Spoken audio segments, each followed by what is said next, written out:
Our constitutional journey did not stop then, and it must not stop now, Judge. And we'll be faced with equally consequential decisions in the 21st century. Can a microscopic tag be implanted in a person's body to track his every movement? There's actual discussion about that. You will rule on that, mark my words, before your tenure is over. Can brain scans be used to determine whether a person is inclined toward criminality or violent behavior? You will rule on that. And Judge, I need to know whether you will be a justice who believes that the constitutional journey must continue to speak to these consequential decisions, or that we've gone far enough in protecting against government intrusion into our autonomy, into the most personal decisions we make. Judge, that's why this is a critical moment. There are elected officials in this government, such as Mr. DeLay, a fine, honorable, patriotic man, and others, who have been unsuccessful at implementing their agenda in the elected branches. So they've now poured their energies, as the left would if it were different, they've now poured their energies and resources into trying to change the court's view of the Constitution. And now they have a once-in-a-lifetime opportunity. Today, I'm proud to say that under the UK's presidency, the group of the world's 7 most advanced economies, the G7, is launching a set of public policy principles for retail central bank digital currencies, CBDCs. Central bank digital currencies could be a digital version of money, a bit like a digital banknote that could be used alongside physical notes and coins. Unlike most of the digital money people use daily today, it would be issued directly by a central bank, like the Bank of England in the UK. And governments and central banks across the world are working together, looking into what having a digital currency might mean in practice. All right, FTX, this company's got more holes than Swiss cheese, folks. So much more going on behind the scenes than just the collapse of the second largest crypto exchange on the planet. Under the table dealings, connections to high profile political leaders, shady sex parties, crypto branded condoms, connections to the governments like Ukraine, money laundering possibly, meetings with crypto players who are no longer with us, and even more, folks. This story reads like a textbook intel operation. So if you're a subscriber to my main channel, then you know we've covered the details of this FTX debacle, but there is much, much more to the story, folks. Something that just happened yesterday, something the Fed just announced, coincidentally, just days after the collapse of FTX. Wait until you hear about this, folks, and how it all ties back and ties together with the WEF. Now, just to make sure that everyone's on the same page, SBF raided his exchange's customer funds. Complete scumbag. Used that money to bail out his sister company called Alameda Research, their trading outfit.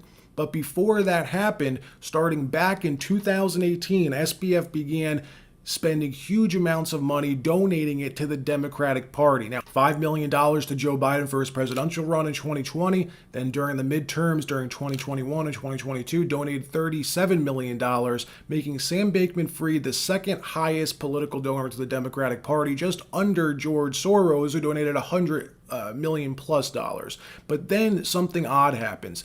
This 29-year-old crypto bro goes to the White House for a meeting with a top Biden advisor named Steve Ricchetti.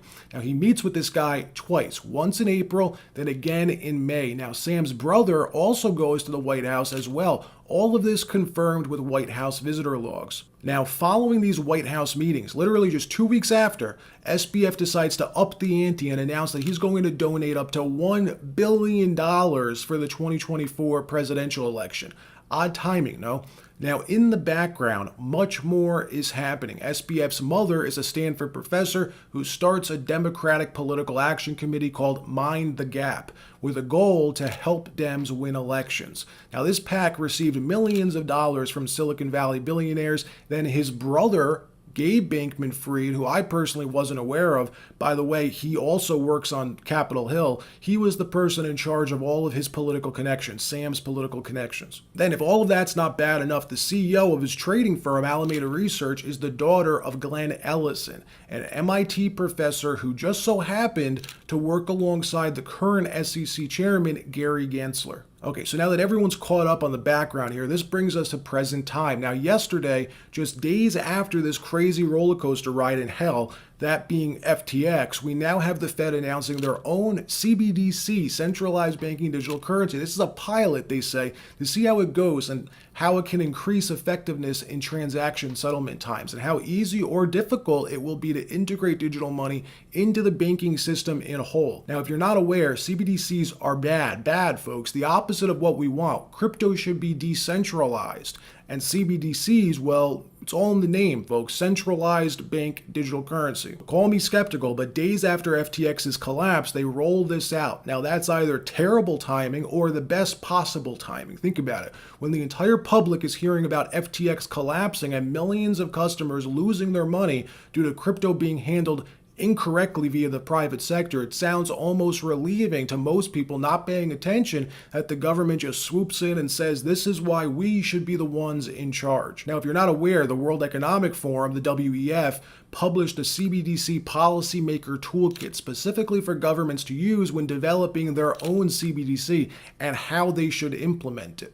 Now, according to the New York Fed, they, along with 12 other banking giants, are participating in this test pilot, including Citigroup, HSBC, MasterCard, Wells Fargo, Bank of New York Mellon, one of the more corrupt banks in the world, in my opinion, etc. Now, here's what they say in the press release. Projects like this that focus on the digitization of central bank money and individual bank deposits could be expanded to take a broader view of this unique opportunity. Michelle Neal, the head of the New York Fed's markets group, said it sees a lot of promise in switching to a CBDC to speed up settlement time in currency markets. So this is the beginning of the end of cash, folks, a cashless society. Okay, when the government can see, control, manipulate everything you do, it's impossible to do anything without money, right? And now using a CBDC, a lot of that power that you have over yourself, all right, you relinquish it to the government. It's a power play. Classic power play. Now, don't get me wrong. I mean, I see the benefits of a CBDC. In theory, it would make almost everything easier, but it also gives the government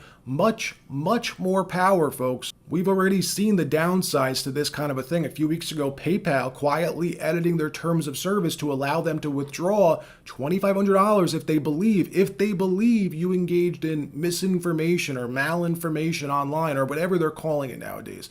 Same thing with a CBDC, but the governments are the ones in control. Now, I'm a proponent of cryptocurrency, but a real legitimate decentralized cryptocurrency, the promise of what crypto was supposed to be.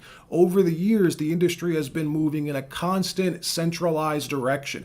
And now with a government CBDC, it's the ultimate centralization of power, the opposite of what crypto was intended to be when it was created. Now, I've heard people saying on Twitter that this is all just a false flag. Sam Bankman-Fried was offered up to serve a larger purpose, a larger goal. I don't know about any of that, but I do think that they took advantage of this situation and announced this test pilot at what they see as an opportune time. I mean, this is all part of the Great Reset, folks. The World Economic Forum has been talking about a CBDC for years. Think about the consequences for a minute. During the last 2 years, politicians pushed for limiting travel to only vaccinated Americans. Air travel should not be allowed for the unvaccinated, they would say. I mean, I've heard them say that.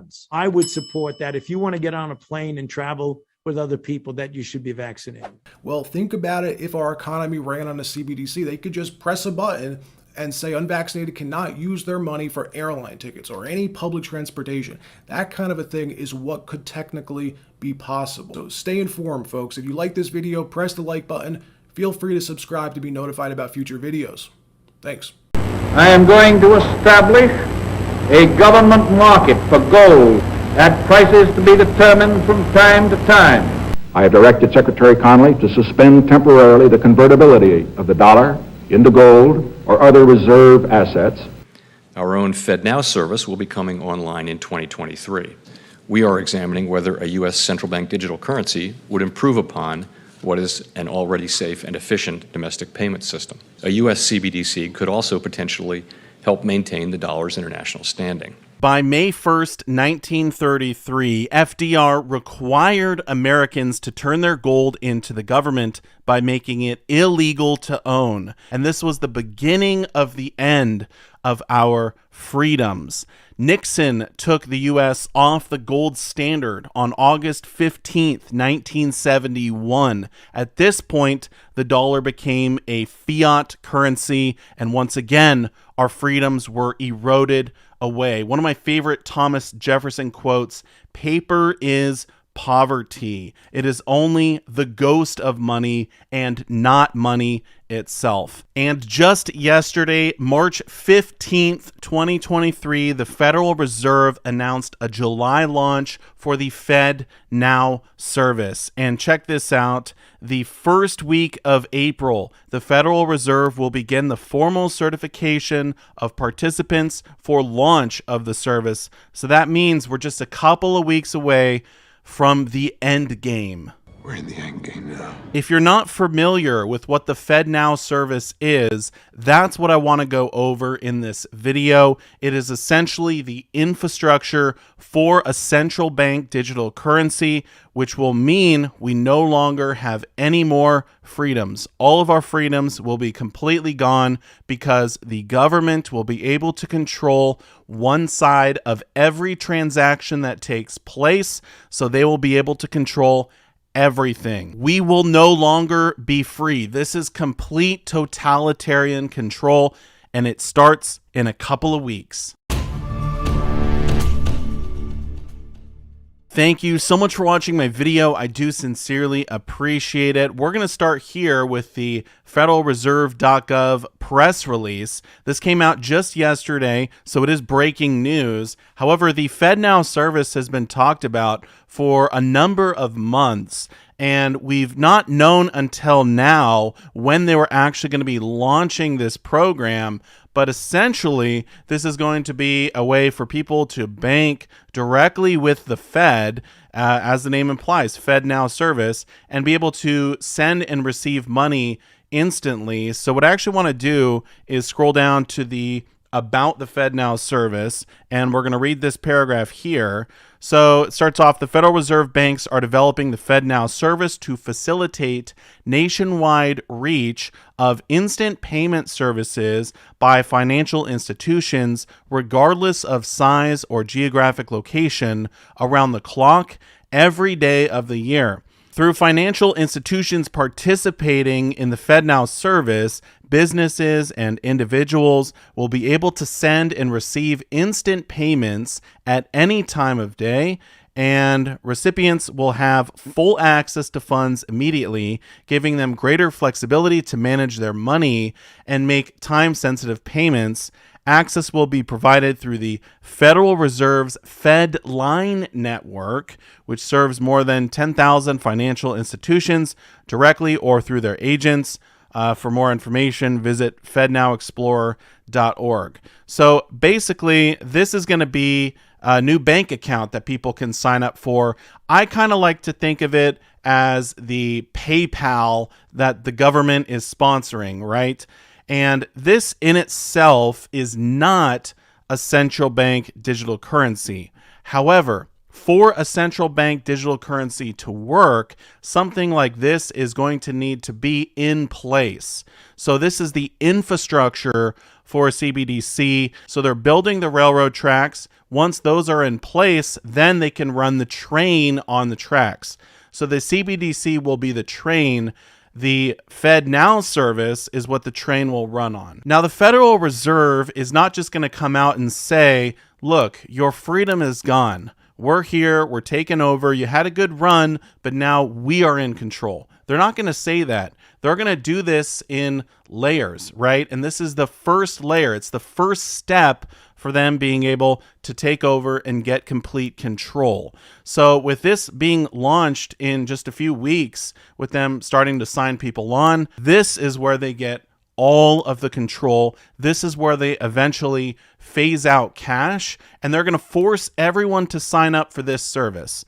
So when it launches, I'm not going to sign up for it. You're probably not going to sign up for it. Most people are not going to want to participate in this pilot program, most people are going to see through what they're trying to do. However, some people will sign up for it. They're not going to understand because the Fed has come out and said, look, this is not dangerous. This is so that you can send money faster. They're trying to paint it in a good light, but we know what they're really doing. There's obviously something nefarious here. People will use this program, and eventually they can force everyone to use it. It's as simple as saying you cannot get your tax return unless you have a Fednow account. You can't get your Social Security checks. They're going to force all government officials to be paid through the Fednow service, all of the military to be paid through the Fednow service. So they're going to do it in steps, but eventually they can force everyone to sign up for this. And then it's basically over at that point. Now we're all banking with the Fed. I want to briefly cover some more news that dropped yesterday regarding Fednow, and that is Tacit to facilitate Fednow payments. Or we can just call it what it is here. In the U.S., blockchain operator Tacit has announced that it will provide access to the Federal Reserve's Fednow payment system, which is expected to launch as a pilot project later in 2023. Tacit will serve as a business-to-business on-ramp for Fednow through a client-facing application program interface, or API. Both the company's interbank and intrabank services will provide Fednow access. So one thing I wanted to say about this is even though Tacit is a blockchain operator, they're just providing the on and off ramps to the Fednow system. They're not actually running the system, at least I don't believe they are. In addition, the Fednow system is not in itself a true blockchain, although it may use that technology, because a true blockchain should be decentralized. That was kind of the whole point of blockchain technology to begin with. And how can you get more centralized than literally banking with the Fed? So I wanted to mention that, as well as down here, check this out.